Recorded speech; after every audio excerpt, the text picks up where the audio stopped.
Sejauh mana kamu dapat melimpahkan belas kasih Allah kepada orang yang menganiaya kamu? Hari yang diberkati saudara-saudari terkasih. Inilah pertanyaan refleksi kita untuk hari ini. Holy Spirit, make my heart open to the Word of God. Make my heart open to goodness. Make my heart open to the beauty of God every day. Amen.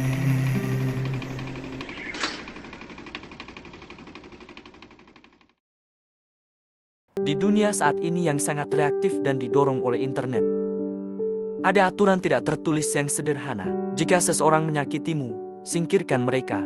Jika seseorang menyerang atau memblokirmu, balaslah dengan lebih keras. Budaya kita mengajarkan bahwa kemarahan adalah hak kita, dan membalas dendam adalah bentuk perlindungan diri yang wajar. Namun Tuhan kita, Yesus Kristus, mengajarkan cara yang radikal dalam menanggapi mereka yang menganiaya kita. Kasihilah mereka. Dalam Injil hari ini, ketika menghadapi penganiayaan, Yesus tidak meminta kita berpura-pura bahwa kita tidak terluka, dan juga tidak menyuruh kita untuk membiarkan perilaku yang merusak terus berlangsung. Sebaliknya, Dia memanggil kita kepada standar kedewasaan yang lebih tinggi. Inilah yang dimaksudnya ketika berkata, "Hendaklah kamu sempurna, sama seperti Bapamu yang di surga adalah sempurna." Dalam bahasa aslinya, kata sempurna berarti utuh, lengkap, atau memenuhi tujuan yang telah ditetapkan.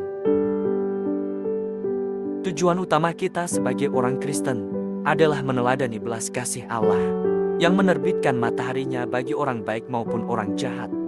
Mengasihi orang yang memperlakukan kita dengan baik itu mudah, bahkan dunia yang penuh kerusakan pun mampu melakukannya. Tetapi mengasihi orang ketika kita terluka sangat dalam, itu membutuhkan kekuatan adikodrati yang dipenuhi rahmat Allah.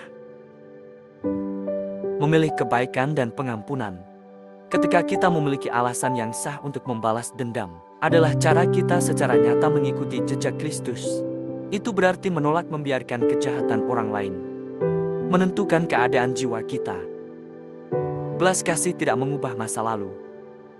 Belas kasih mengubah masa depan dengan memutus rantai kebencian.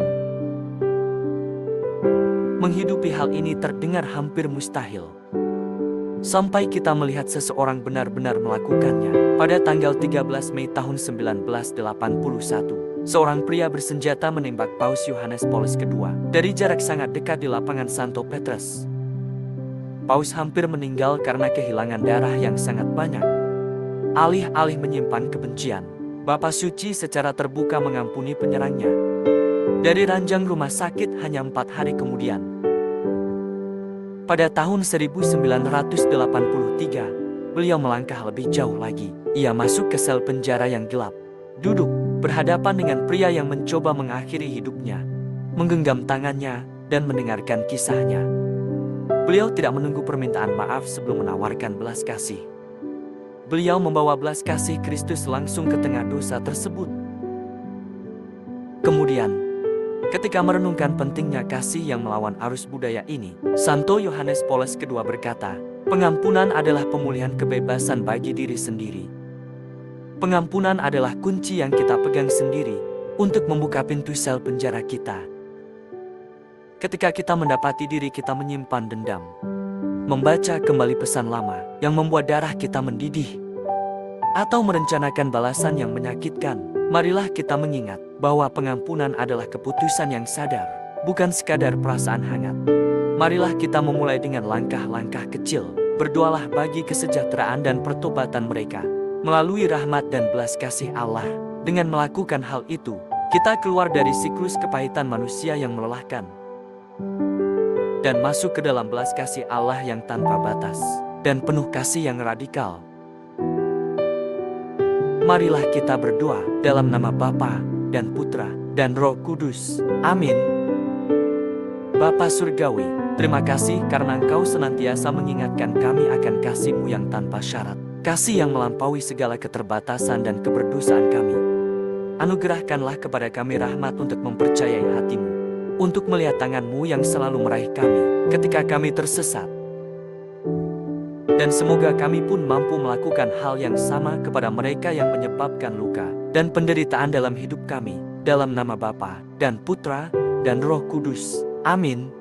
Tuhan memberkati keluarga kita saudara-saudari. Tuhan memberkati iman Katolik kita dan Couples for Christ.